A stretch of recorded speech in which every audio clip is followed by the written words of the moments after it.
Hi, everybody. I'm Bill Sanders, and this is Watch Outside, the Art and Science of Watch Collection. Today, what I'd like to do is to talk about watches that have won a Grand Prix prize. And the reason for this is that, especially for beginners, everyone tells you what the best watch is. If you watch videos with people like me, they'll tell you what the best watch is. You talk to your friends of one group and they'll say one watch, someone else will say another watch.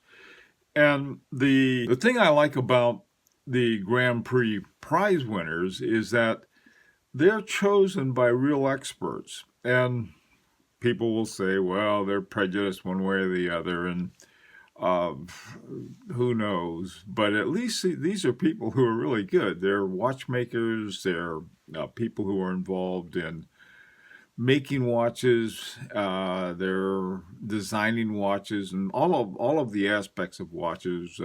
Reporters and so forth. Now, you got more than just what the guys on the internet are saying, and of course anybody. I don't think they're going to listen to advertisers. Of course they're going to say theirs are good. All right, now what I want to do today is that I want to take about the last from 2018 back to 2011. Take about the last, I guess, eight years and take a look at them and saying, well, let's see if we can find one that's affordable. Now, if you have a watch that has won a grand prize, you're going to say, this won a grand prize.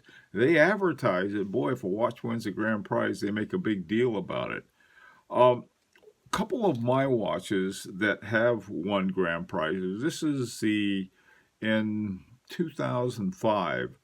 This is the FP Journe Chronomet Souverain. It won the men's prize. There are different prizes too.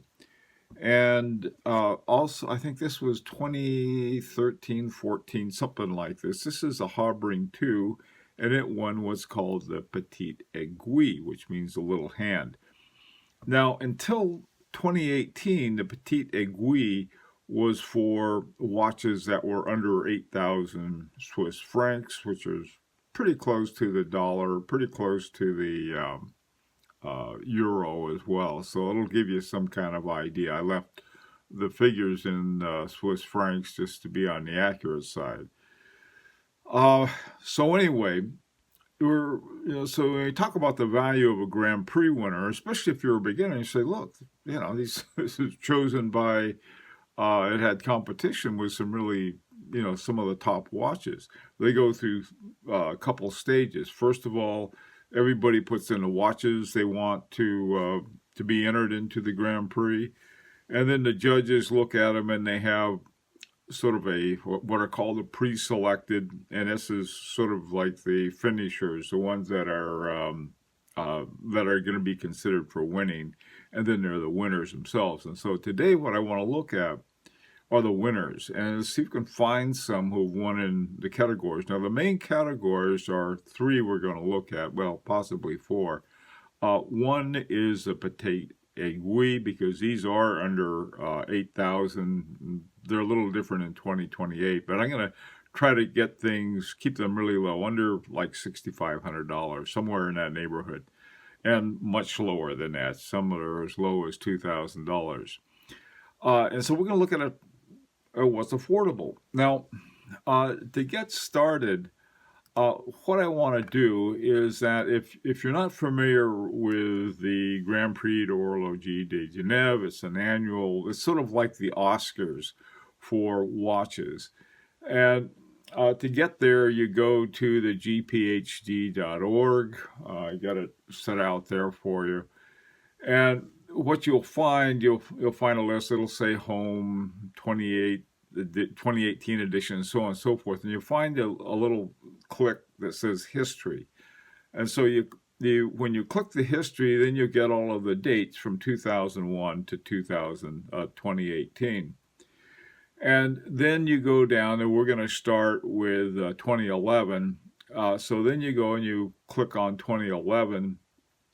And then when you get to the 2011 page, it'll have a list, a prize list, and then you'll come up with a picture of those watches. Okay, so if you're not familiar with it, this is where we're going to go.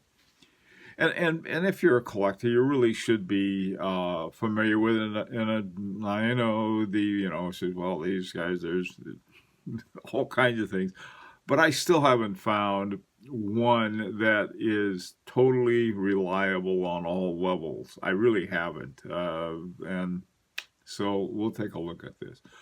Okay, so we're starting with 2011, and the first one that I'm going to take a look at that won that year was the one that won the Petite Aiguille. And the price of that one at the time was right around $5,000 for this one. And it's a Mont Blanc star is pretty much it. Okay, 42 millimeters. And it's like a world time watch, and I had a problem with it because it has a base of an ETA 7753, but I've sort of got over that. And in looking at it, you can see that it's got the date, and it's I'm sorry, not the date, but around a sort of a inner circle, and it has 24 hours. And then on the outer circles, it has the cities from all of the different time zones in the world. And I found one at a place called Authentic Watches for $21.75. That is pretty good, and it's brand new. It's a brand new watch, and so this didn't take me long. It took me about 5 minutes, and they had all the pictures, typical kind of online store. Now the thing is that I didn't find it on Chrono 24. I usually go to Chrono 24 and take a look there first, but in this case, I just sort of did a Google search, and this is what I came up with. It was a heck of a good deal. I thought, I'd been thinking about something like that. It'd be a good watch. It's relatively inexpensive. It's 42 millimeters. Yeah, not so bad. And by the way, too, when you talk about a base of having an ETA, you also got a lot of other stuff that they got going on this watch that had to be added to any kind of ETA base on it. So this was the 2011 Petite Aiguille winner. Now, what I also did, there's this watch to give you an idea of the differences and some of the changes you can find. This was the 2011 men's prize, and this is the Hermes, or it was called the Hermes Après les Temps Suspendus. And what that is, it's sort of a funny watch. If it's you suspend time, and what happens is that when you hit the suspend time button over at 9 o'clock, the two hands go into that little V right around the 12 at the top, and it stops. And there's another little hand at the bottom showing the date, and it disappears too. So that is, you suspend time. It's just a funny idea, and I guess the judges must have liked it too. And it's not fun. You just want to stop time and heck with it, Which you got a really good date, and you just don't want it to end. Okay, so this was $38,705. Well, man, that's crazy amount of money for a watch. But then I found one. I went looking, and I found one for $11,389.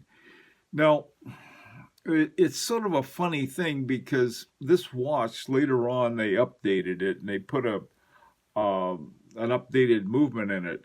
Originally, it was a combination of Agenhor with putting together the suspended time module in it, which is what really makes the watch. And Agenhor, in my opinion, is probably the best watchmaker in the world. I mean, he just makes movements, and his stuff wins everything. And I think it's Jean-Marc Viderec is the guy who runs it, and he won the first Watchmaker of the Year award at the Grand Prix. So this guy's really good. So I found one, and it was a third of the price, almost a fourth of the price of the original one. And like I said, it's brand new. So you can, on a higher side, you can find some really good deals too. If you look at something and say, "My God, that's insane! I never spend that much money." You can find one that you may not ever spend that much money on either. Okay, so let's go on. Let's go up to 2012. Now, 2012 was this there wasn't a lot of really good price ones or lower price ones. The Zenith's Big Date Special was the winner of the Petite Aiguille, and it's $6,500. Now, on the rest of these, I didn't go out and look and find out what the price was today.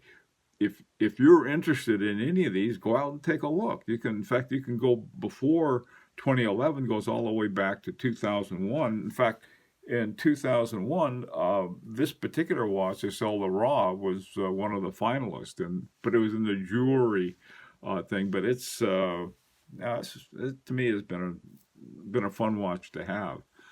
Okay, so 2012 there was one, the big date, the Zenith's Big Date. And now, in 2013 there were two, the Harboring 2 Jumping Second Pilot. This was won the Petite Aiguille. It was 4,000 Swiss francs. And then the Tudor Heritage Black Bay won something called the Revival Prize, and it was $32.50.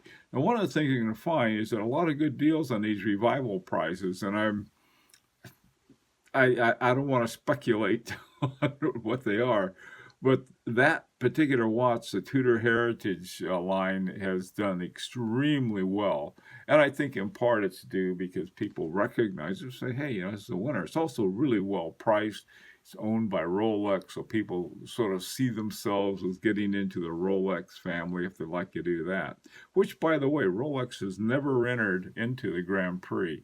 That's a whole other level of speculation of why they've avoided that.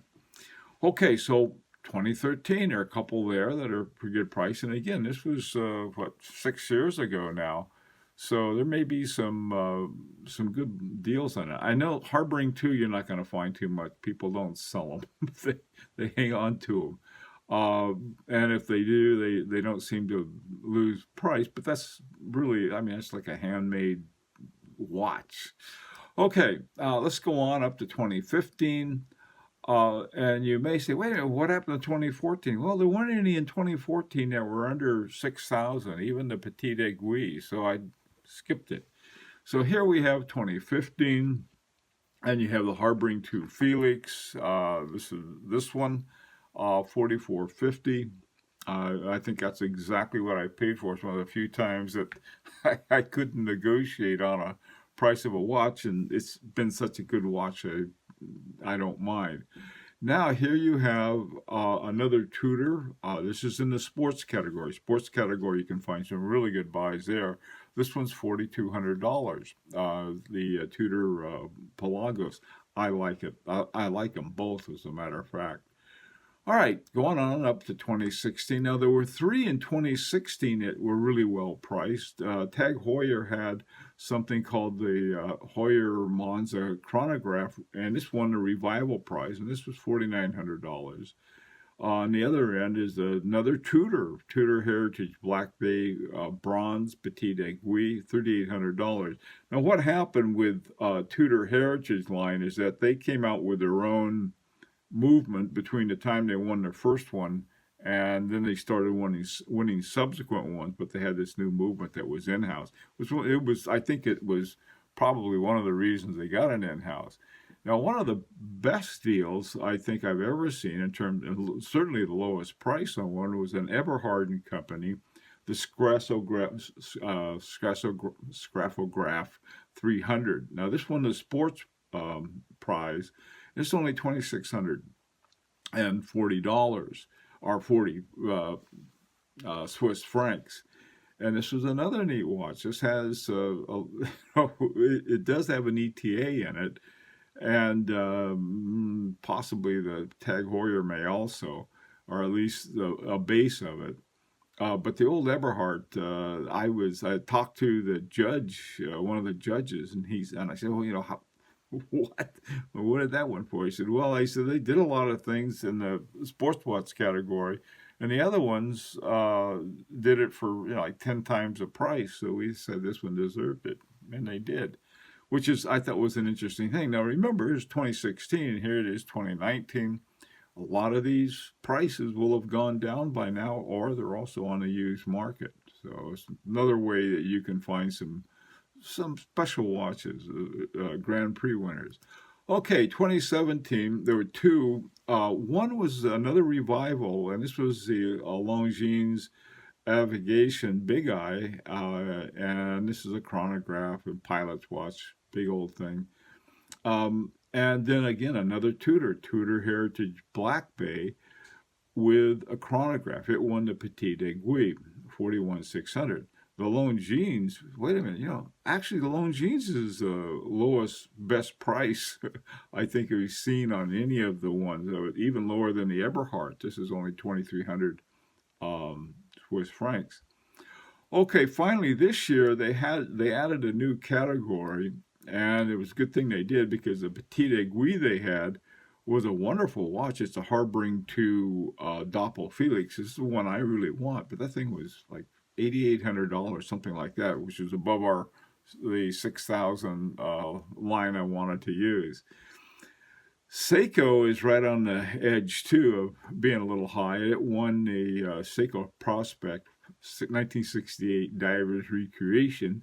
Won the sports watch, not they didn't win the revival. Sometimes, I mean, this looks like a kind of thing it's going to be in. It's going to be in a revival, but it wasn't. It won the sports category, which I thought was great.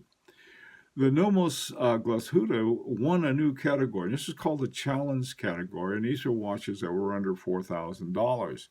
And the Tangente Neomatic 41 Update won, and they sell for $35.20.